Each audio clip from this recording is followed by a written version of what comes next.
Hello on the other side of the screen and welcome to the Makwanas Podcast. I am Nikita Makwana.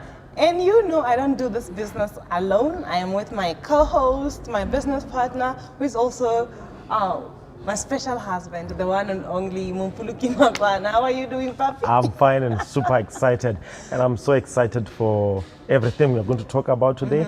So thank you so much for welcoming us to another episode of the Makwanas episode. And I know you forgot, it's episode 15. Ooh, it's episode 15. Yeah. It has been a journey. It has been a journey.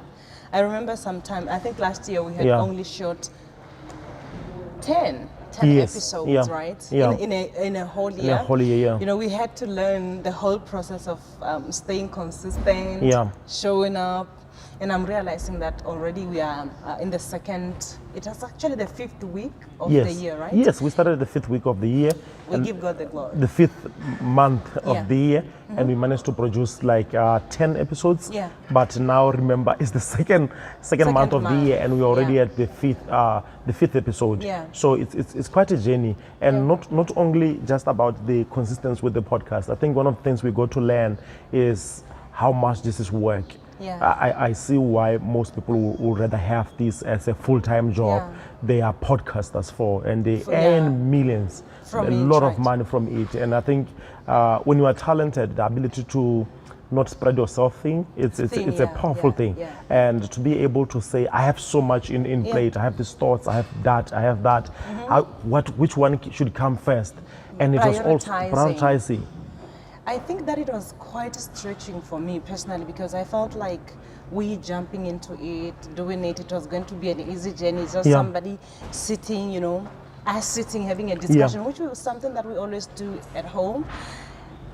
And somebody actually shooting it, right? Our media team doing that. But it's a stretching exercise. I'm telling you, as fulfilling as it is, it requires a lot of energy, a lot of time, and I can just imagine how hectic this week has been for us. We've been doing a whole lot of work. As you know, we are professionals, we run business. These are things that require us to be there, I mean, full time. Balancing these with the podcast, I think that there is a level of discipline that comes with it, where you have to show up because you said, it's like somebody told you. It's like somebody told you they're gonna do it. So it's been a challenge, but we thank God that He's been sustaining us. We have been able to, to keep on keeping on, and not just to do it while we are burnout. It's very important for people to understand. We are not encouraging them not to rest, but we are saying, keep your word, the word that you to yourself. The promises you make to yourself. If you say you're gonna podcast, go ahead and do it, and understand that it comes with sacrifices, just like any other thing that you're going to do in your life. Thank you. Thank you. Something you're going to do in your life. What was I saying? You're talking about people keeping their word and being able to stay consistent. We do the production on Saturdays sometimes, most of the time, and today it's a Sunday. And someone is going to be watching it during the week. It's a Sunday, and just from church, heading straight here to do the production. And as much as you have sent yourself to do something, there's a level of commitment where now the commitment has hooked you. And I think we can start the conversation around here, around some of the things you want to do in life, and you are wondering, how am I gonna stay consistent? Will I be able to do every week? Like most of the time, we overthink the work before we can do the first one. And for you, your cry has been around, even last year when we were busy with the Master Public Speaking Africa Tour, we're busy with the conferences, Employee Africa Summit, all the things we do. You still said, but we can have time to shoot the podcast. And I would share ideas to say, no, ideas will come while we're another episode. While another episode is on, while the next episode is on. And I don't know what your thoughts are around overthinking before you start. I feel I will maybe go back to what I just said when we started our conversation. That when we started the podcast, it's something that we've always wanted to do. But we didn't know the cost of doing it. We knew that we want to transform people's lives, we want to set the podcast. People always said, where can we find you guys together, right? Yeah. We always had those, and other than just people asking us, it's something that the Lord had put in our heart. Yeah. But we didn't really understand how much it's going to cost us. Yeah. Because at that time, our lives were not as eventful as they are right now. We are very committed to a couple of things. We are doing a whole lot of things.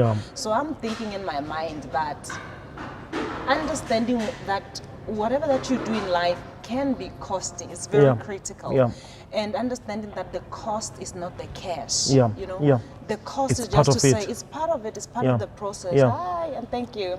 Thank you, sir. It's part of the process, you know. So you can't just say I want to do something that you are not willing to commit to doing. Podcast, yes, it's you shooting and having a discussion, but there's a lot of work that goes in the background. There's a lot of time that we as a family have to set apart so that we can sit here and do this. So I understand that sometimes people want to say, yeah, let me go out, I'll do it after 5 years or after 10 years. But I just want to say the hesitation is actually not a bad thing at all.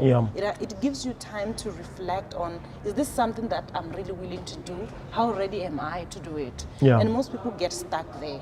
So it's another grace to move from just thinking about what you want to do, the plans that you want to make, and thinking, oh, I'm going to make it this way, this way, this way, this way, to actually starting and allowing yourself to grow through the process. So I think that's how I will respond to that. I don't know what your experience has been regarding the podcast, but as for me, to be honest, it's been a challenging process altogether. I thought it was easy, just me and you sitting down and having discussions. But now with a lot of things that we are doing, I actually got to recognize that this thing requires a sacrifice. True. And every time that I come here and I do it, there is a sense of fulfillment that comes after doing it, and I feel like that's something that people should know at home. It's not easy to set time and say, no, we're going to focus on this. There are other things that we have to sacrifice. The time and a lot of things. The resources. The resources. We have a media team that we have to pay. We have to travel from where we are to different places. It's not child's play, but it mends you, it builds you, it grooms you. I think when it comes to that, one of the things that you really think about with, okay, what is the reason behind all of it? And remember what we used to talk about even before we got married, to say we want to be a couple that shares the good news, what God is doing in our lives. And we decided this is a platform, more is coming with this platform, right? And we're going to see more things coming. I don't want to talk about what we're going to bring now, but more is coming, and thinking about it as a platform that God can use us to share his message. God can use us to testify the work that he's doing in our life. And talking about testimonies, looking at recently the work you just kickstarted on the unconventional cycle. I'm super proud of you. The unconventional cycle is a game changer, and I'm going to use this time now to just talk about the first class that I attended with. Sorry, I'm not going to be chasing the next class, but for free that I attended, I saw myself running to get my notebook, to learn on a lot of things that we shared there. And this is coming from this platform. This is coming from being able to put yourself out there and say, I have something that I can share that can transform someone. I have something that I can work on that can become a blessing to someone else. So this platform is doing that, and we are seeing many ideas that we are able to implement coming from this aspect. Therefore, when you asked about, okay, what my thoughts are regarding the platform, I'm super excited of how the future is unfolding. And generations to come, our kids, grandkids, and being able to look back, not only them, but us being able to look back in our second year of marriage, the first year of marriage, doing this thing, it's going to be a blessing. And it reminds me of a Bible verse that I wanted us to talk about, which is Joshua 4, from verse 1 up to verse number 3. The Bible says when they were crossing the river, going to the promised land, the Israelites, the Joshua was commanded by God, and he said, take these 12 stones, that represent 12 tribes and put them to make a remembrance, a memorial area. Put the stones together so that the children, the future children, when they are coming, future generations when they are coming, and they ask about these stones, like, what's with these stones? Where are they coming from? Where are they coming from? Who put them here? And he said, so that we can say this is a resemblance of what God did when we were crossing this river, that God made the river to stop flowing. We are using this platform, we are using this memorial to remember what the great things God has done in our lives. Take this thing out, put them here as a remembrance of the great things God has done. That even right now, people can go there to see those stones and see what God has done. They say some people will see them as a pile of stones. They will see the podcast as a conversation like any other conversation. But for us tomorrow, when we look at it, I was just looking at the first episode, Maloba, and I showed you were busy though. I said, look at the first episode, but it was the stones for me to say, this is where it started. Right? And most of the time, because God does wonderful things in our lives, we forget some of the things that He has already taken us from, the battles that He was able to move us from. The challenges that you had to overcome. That's really interesting, you know. And I feel like there's also, adding on to what you just said regarding legacy and all that, right? Most of the time when it comes to, in my observation, when it comes to building something and basically focusing on leaving a footprint, you realize that your job can't do that for you. No. Like your normal employment, it can't do that for you. It's hard actually to create that with your employment. But when it comes to creating the legacy, it's often the things that God whispers to you saying, Mompoloki Makwana, can you venture into this thing? Can you just launch that idea? Can you just do 1, 2, 3? Those are the kinds of things that will turn your life into an absolute exploit. And at the same time, those are the things that as human beings we don't want to venture into. Why? Because these are things that are costing us. Uncommon. They are uncommon. They are unconventional. They are unconventional. They don't seem like it. They don't seem like it. And when you're thinking, if you start to have the legacy mindset, which is something that you have always been big on, right? I mean, building legacy, you're a great leader. Thank you. Yeah, I really celebrate, you know, the kind of leader that you are. I know maybe somebody's listening like, oh yeah, she's saying that because it's her husband, but really, you have been a great leader. I've seen you leading people, you know, in the corporate, as a business executive. But one of the blessings that I have seen happening is you leading me. You've been such a delight to follow. So, and I'm also happy that people get an opportunity to hear you talking about this thing, because it comes from somebody who is very intentional about that. When I met you, I found pieces that made me to fall in love with you. And one of the things that I saw that was clear, you're intentional about building legacy. One of the things that you did is to write books. That really caught my heart. I was like, this guy is intentional about leaving a footprint. It's something that after 100 years, 200 years, when you're no longer there, it's like those stones that you're talking about, the legacy, to say, what have you done during your time of being alive? What footprint have you left here? And it has also challenged me to do a lot of things. And of course, you have been playing a big role in my becoming as a professional. Thank you. I recently spoke about, it was actually yesterday during the unconventional circle. The class, right? I talked about that unconventional people are the kind of people who dare to make a difference. And I spoke about it. I didn't think about legacy per se, but I thought about creating an impact. I didn't really think about impact-driven lifestyle. Impact-driven lifestyle. And then I said, unconventional people, they look for opportunities to become a blessing to other people. And sometimes becoming a blessing to other people means becoming a bother to yourself. Think about it. Challenging yourself to do the uncommon. To do the unconventional things for free sometimes, you know. and to change the lives of other people. And I was giving them an example. I was saying that I'm an unconventional woman because I've made up my mind to transform the lives of people. I didn't have to wake up as early as I did to come and teach you guys. To build the habits you built. The habits that to be able to replicate and teach others to do. To teach other people. I didn't have to do that. So as you are speaking about it, it comes in my mind in that. It's your stones. Those are the stones. It's your stones. Those are the stones. And one of the things, talking about having those stones which serve as a remembrance of how far you have come, it's the consciousness of those stones. Yeah. And most people today, some of them they used to do so well. Some of them they used to live in families where they just hear from the neighbors that your parents used to be rich. They just hear from colleagues, your parents used to have land and they sold it for 10 pula. I don't wanna remove go to that story.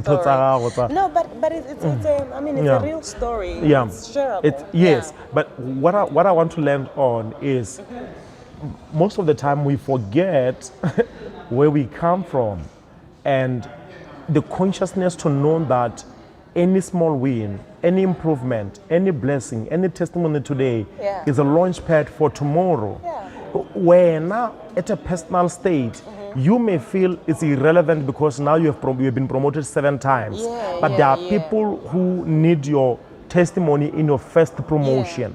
There are people who need your testimony on your first interview. And that said, so to say, as a takeaway to our viewers today, take every stone, every blessing, every breakthrough to know that it can be a blessing to the next person. It can be a liberation. It can be a generational transformation to the next person. And sometimes things that we do for legacy, they don't seem to be fashionable. They don't seem to be celebrated.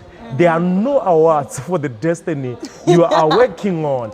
And so when you look at the TV in the afternoon after 24 hours of work, and you see people being celebrated for the amazing work they do, and the category has nothing to do with the destiny you are pursuing, the transformation of people you are going for, it can be frustrating. It is always frustrating. And so it's just a reminder to someone who feels insignificant, but they know they are doing significant work, who feel that they are doing unconventional work, but they feel like no one is seeing them.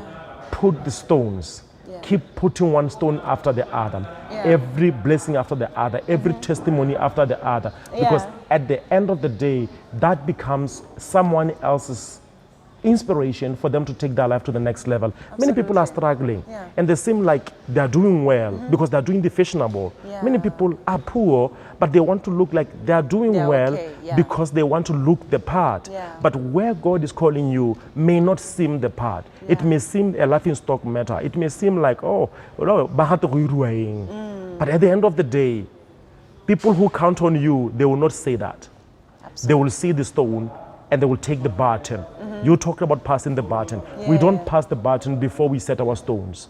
And the question is, what stones are you setting today to pave way for the next? The mentality of thinking of the next person, that really sets everything on fire. Interesting. Wow. I don't think many people, when they are living their lives, we are conscious about legacy. I wanted us to really touch on this. Because it takes a different level of conversation, maybe something like this, for people to start thinking about what legacy really is. Most of the time you realize that, especially in our generation, we chase the dollar. We chase the pula, we chase the bling. We chase the bling, the camera. We chase the money, we chase the spotlight. We are thinking of putting food on the table immediately now. For now. I want to eat. The now mentality. Is the instant gratification situation that, especially young people, we are going through. We don't really think about how would what I'm doing today benefit me tomorrow? How would what I am doing today affect my children tomorrow? But life is all about planting seeds, especially when you're a young person. I must put it. Which camera do I look at? That one or this? This one. Okay, so especially us as young people, we like to do things that everybody else is doing. We like to eat as soon as now. We don't think of legacy. Unfortunately, people who are of age today and they have not built legacy, they were once young, like you and me. True. And all they cared about was putting food on the table. They didn't really think much about legacy, and they went for opportunities that looked like is it called like cash cows kind of situation. But as we are having this conversation, it goes a long way for me personally, just to understand that there's more to life, there's more to the future, and life is bigger than today. We as people are meant to, to multiply, to have children, to have people who are looking at us, people who are depending on us. So I feel like, man, it goes a long way. And in actually being a legacy driven is scripture, is so scriptural. That's what the Lord wants for us. Remember what the Bible says, that a good father leaves inheritance for his children. Not debt. Not debt, not a bad name, not clothes only, So I feel like we must redefine what a good father is. A good father is not somebody who necessarily maybe gets clothes for his children now, like fashionable clothes, but is somebody who transfers skills. I want us to also think of skills as something that is inheritance. When somebody is transferring knowledge to you, that is something that is amazing. Remember what my dad recently did. So apparently, my biological father, I met him recently, and he had this book on heritage. It's a massive book that he has been talking about. He said, I want to give you something. I want to give you something. In my mind, I thought maybe he wants to give me a cow. I didn't think it would be like a book. And at one point he explained it to me. He said, I don't know how to read, but I know that you can read. And this book carries the history of our country. So I believe as you get hold of it, your life won't be the same. And I didn't really grow up with my dad. I grew up with my stepdad. He played a big role in grooming me. I just started making amendments, building the relationship through the help of God with my father, right? And let's celebrate you for that. Thank you. Thank you so much. And I think you also played a big role in this. So I really felt grateful when I saw him doing that for me. I noticed how much he's willing to transfer knowledge to me, and also through the conversations that I have with him. So really, I think we have to also shift the way we look at what we give to our children. Good fathers leave inheritance for their children. Inheritance can be knowledge, it can be resources. And sometimes, we live in a place, especially most of the countries that we have here, the African countries, you find that children are responsible for taking care of their parents. There are many factors that might have caused that. It's because even those who came before them, it has been a set cycle of precedents. And sometimes it now to shift from drinking and eating. I remember there's a Bible verse, the kingdom of God is not just about drinking and eating. When it goes beyond issues of legacy and building something transferable from generation to generation, now the mindset shifts specifically from just thinking about what we provide for a family, but what can we provide for families to come. It's a sense of responsibility. It's not easy, but we have to start somewhere. And so I think this conversation we're just sharing regarding legacy building, leaving your stones behind, just like the Israelites did, to set precedents for generations that are coming.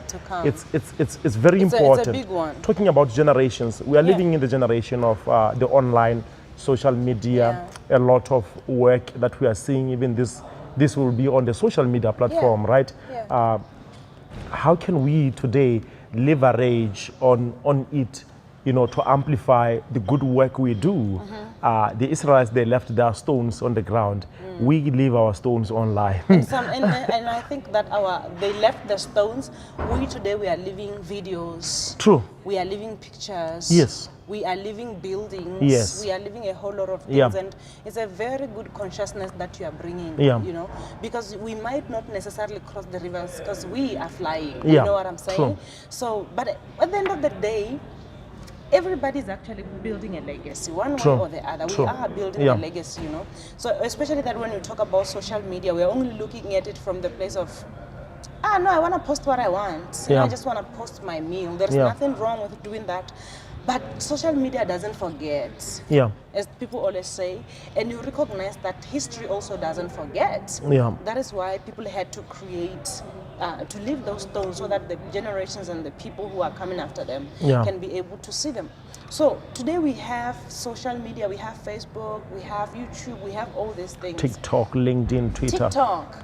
And the good thing is, all these platforms that we have, in as much as we have what I can say, the negative part of social media, which I feel like the people who are using it are actually the one who have a problem, a mindset problem.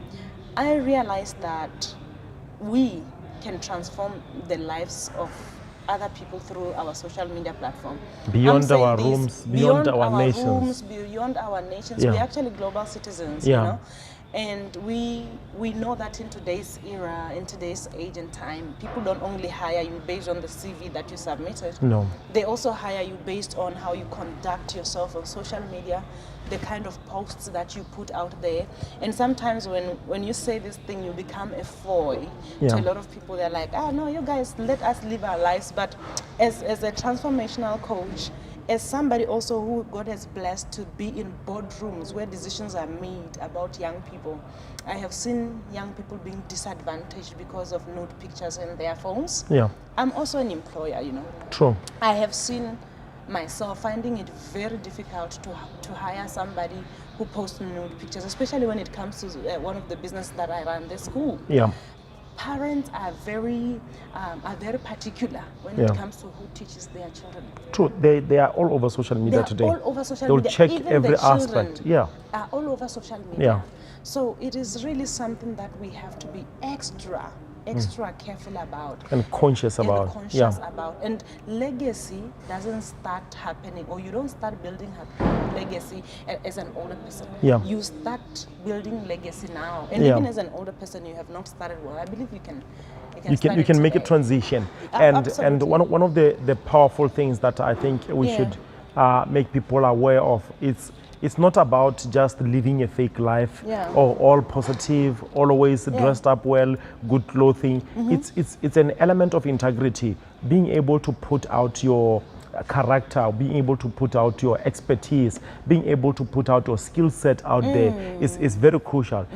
Many people today, when we meet them, one person, 3 people, 10 people there, they are leveraging on maximizing on the usage of social media, and they are using it to make money. They're using it for opportunities. They're using it to break free into another world that they don't have access to with physically, but they can connect globally. And I like one statement you like to say, that you are already global. The question is, are you leveraging on your on that platform of you being global? And I think I want to re-emphasize this as the year starts, because some people are saying, no, I have not been employed, I have not seen any promotion, I don't have any side hustle. This is the right time where you are setting the momentum for the year, starting the year strong, first quarter living, and say, where can I start? Start with your social media, start with the next post you are going to post. What are you talking about? What expertise are you selling? Are you selling the baboons you're always posting, or you are selling your skill set? It's important for you to be able to funny, right? So it's important for you to be able to be intentional from them and to start building momentum from that. And with that, I believe that it will become the start of a wonderful unfolding journey for yourself. I remember when we were still dating, you started one segment, it was called Just a Minute with Nick, and you were singing. That's all, you were singing. And just practicing, because every day you are releasing a minute of singing, you end up releasing your first single. I reinvented myself. Yes, as and I enjoyed the money of the single from the money for the rights. It's nice actually to get what paid is it for called? that. And cost boards. And I saw you moving from a single to another one, moving from just singing now to speaking, and moving from speaking, teaching on the Chinese, now cementing yourself as an expert there, and then moving now into the transformational coach, the journey that now you are in, and helping other people to transform. And now I can see even just your following is skyrocketing every day because of the content and the quality you are putting out there.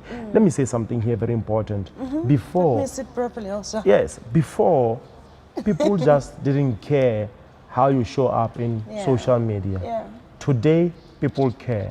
Before they say yes to you for marriage, they will check it out. Before they want to employ you, they will check it out. Before they want to partner with you, they will check it out. Even today, when someone calls me for a meeting, I check their LinkedIn. I check that. I want to know what they are talking about. I want to know the conversation that is going to take, the direction of the conversation that is going to take. And the kind of audience that you are exposing yourself to. Exactly, exactly. So that it's got one side and dinepo what on poster lady the how now the poster. It's very, very, very important that isn't it? People would think you're talking about real baboon. It's talking about those memes that the memes. Yes. So it's very, very, very important. It's very, very important that we leverage really thoroughly on the social media presence, on being able to take this work out there. We've seen people showing much interest in the podcast, wanting to come here to be interviewed. We have a lineup of guest experts who are coming here to interview. When they see the work, they saw it on social media. So that's one thing that I really wanted to share with our viewers. I don't know if there's anything you want to share there. It's basically cementing on what we have just been talking about when it comes to taking advantage of social media. It is more of a friend than it is a foe. And it has a lot of benefits than it does with the negative. And I feel like when it comes to every other negative aspect of it, you would appreciate that people who are in it are actually the problem. I always say that. Remember when I was speaking at the Employee Africa Summit? I talked a lot about the way a normal Motswana uses social media. When you go to a normal Motswana social media, you're going to find what they eat. And you're going to find maybe them sharing memes, right? You never really pop. It's seldom where you pop into a young person's social media and then you have a track record of what they really do. You can't capture. You can't capture that. You know, you find they post everything about agriculture. They post basically things from what other people are posting. And in as much as it's good because your audience get to experience or to see what you saw. But how does it serve you? It doesn't really. As a professional. Absolutely. It doesn't really serve a lot of young people. Saying this from working with young people as a lecturer, working with executives and professionals, I've seen how a lot of people are struggling to break into the market because of how they are using their social media. I give you an example as somebody who has benefited a lot from social media. I recently got 2 offers, literally employers looking for me, not because I have applied for the jobs that they had posted, but because they were looking for a certain skill and like, oh, who speaks Chinese in Botswana? It's Nikita. They found me. They're like, hey, can you come and join our institution? But I started sharing about making videos and making content on my field. Back then, I didn't think at one point I'm going to be a lecturer. I didn't think of those things. Not only that, I remember there used to be some people calling, especially for court cases where they needed you to do translation and stuff like that. But they just saw videos. They only saw videos. So I feel like social media, it really plays a massive role in how people perceive you. In general, people know that you're an expert, but only the ones that you are working with. The rest of the world doesn't know. And those who don't like you even. Those who can't recommend you, you know. So if you take advantage of social media, post what you know, post what you do. Skill set. Post your skill set. Make sure that when people want somebody who is good at what you do, you are the to-go-to person. And you don't have to pay money. It's that cheap. It is that cheap. You can just put videos on TikTok, put videos on YouTube, put videos on Facebook, just put videos everywhere. Even if it's not videos, it can be pictures, it can be you working on articles that are consistent with what you want to do. I have a friend actually that I studied with at school. I talked about her also in my lectures. This girl, when we were studying, working hard, getting good grades, she was focused on being designing clothes. And sometimes she made clothes, I just felt like, these are not really nice. You know, she would come looking colorful, and sometimes we felt she was extra. If you don't know who I'm talking to, it's 𝐀𝐻𝐨 Designs. That's Future Marufu. The girl started then, she started posting, she started doing this. I'm so proud of her today when I look at what she does. She's doing amazing. She's excelling in her field. One of the top designers today. One of the top designers. When you think of, I want to make a dress, you think of 𝐀𝐻𝐨 Designs. You think of her because you've seen her online. True. When you think of maybe athletes, top athletes, you think of Tebogo because they are running and they're capturing that, they're putting it out there. Even for Tebogo, it's even better because media captures what he does. You know what I'm saying? Also the media. So it's still the media that exposes people. So really, I think as young people, we must change the way that our relationship with social media and our relationship with our phones. So yeah, I think I'll close just it recently that someone reached out to us on LinkedIn. They said they want their CEO to come and be a part of the podcast. They just saw it on social media. So credibility is a very powerful weapon just by the consistency of using the media as a platform. I remember a conversation from yesterday. We hosted a successful master public speaking program. It was wonderful. It was beautiful. It was beautiful. And one of the testimonies from the participants, he said, I've seen your work before and I knew you can help me. And even some business deals, I have lost them because I didn't have a chance to come and be a part of the class that you are doing. But I knew you were the right person. So even go to person. And every day we are building brands, we are cementing who we are in people's lives. And social media is the best way to capture your skill set, packaging them and getting them out there to become unmatched and unconventional in any aspect you are doing.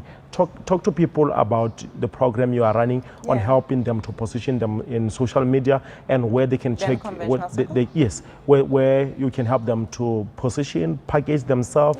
They can sign up for the next cohort because the first one is already on, and how the way they can sign up and they can get the content. Wow, I think on that one I'll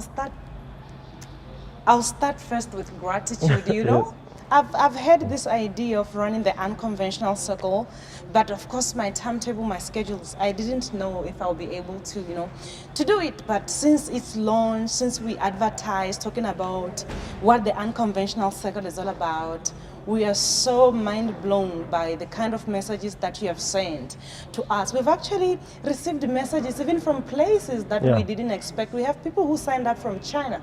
We have people from Botswana. We have people from the Kingdom of Eswatini. We have people from Mogadishu, that is in Somalia. I'm not talking about Mogadishu, guys. Like, we were so amazed by how many people in different parts of the world we're looking forward and waiting for this program. I want to give special thanks to those who sent the messages and those who signed up and the unconventional people who made an intentional decision to be in our first ever session of the unconventional circle, the first cohort. We met yesterday, we touched on a whole lot of things about the mindset of an unconventional person. And I did a special contrast between what an unconventional person is and what a conventional person thinks like. Maybe just to give you one. A conventional person or somebody with a conventional mindset, this is somebody who thinks ordinarily. They don't believe they can make a change. They believe like, oh, good things are meant for certain people. I don't deserve this. The way that I was conceived, or the background where I'm coming from, there is actually nothing to write home about. With an unconventional, they complain about situations. Blame others. They blame others for their predicaments.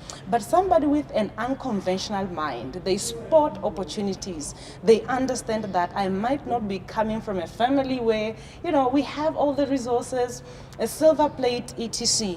But they are looking at themselves from the inside to say, abundance is my birthright. There is something so special about me that the world is waiting to see. And I spoke also about my personal stories, my background, how I grew up, and how I had to break some of the to break through the obstacles to be where I am. So I am so grateful for your messages, your you've just been so supportive, and we have already opened the registration for the next cohort because we closed the other one and we've seen you sending messages after messages. We are already in the middle of it. Just go to my website, www.nikitamakwana.com, and you're going to see a section there where we have the program. Be sure to leave us a message and then my team and I will get to you. Secondly, I want to touch and give special thanks to my husband, who is also my coach. Yesterday, right here in Cresta, we hosted the Master Public Speaking program. We thank all the professionals who came from different parts of Botswana. We had in the room people who are business owners, people who are in the HR field, just a diverse audience that we had. And I want to say thank you to everybody who was a part of what we were doing yesterday. Our Master Public Speaking program runs on different sessions. We have completed yesterday's, but the registration is on for the next one. So if that is something that you are looking forward to doing, remember you can also contact us. We'll leave our details on the comment section. www.publicspeakingprogram.com. www.publicspeaking.com. You can be able to leave your contact details there. As soon as you hit a number of 15, we will be having a class. So I'm not going to release any dates. So only 15 people per class, because intimacy, getting to know each other, getting to help you specifically. You're going to check some highlights of the videos we did yesterday, where I was helping them one by one, helping them to be able to project confidence, helping them to be able to stand with the postures that can help them to express the skills they have. So it's such an amazing. So thank you so much. The final one? The final one, the people from last year, we went to different countries in Africa doing the same program. And people have been asking us, when are you coming to Namibia? When are you coming to South Africa? When are you coming to Nigeria? We are going to put dates, so watch out. We are going to start or to continue our Africa Master Public Speaking Tour again this year, but we have not yet released the date. We'll make sure that we release them before the end of the month. Before the end of the month, and what we are preparing for is Namibia.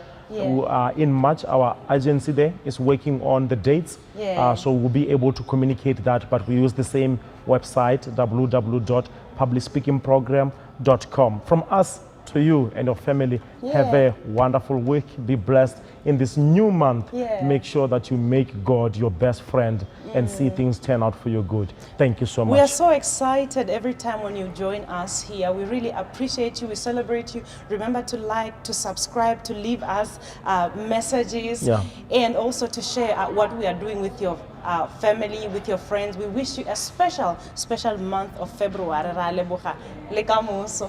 Thank you for doing this with me, Papi.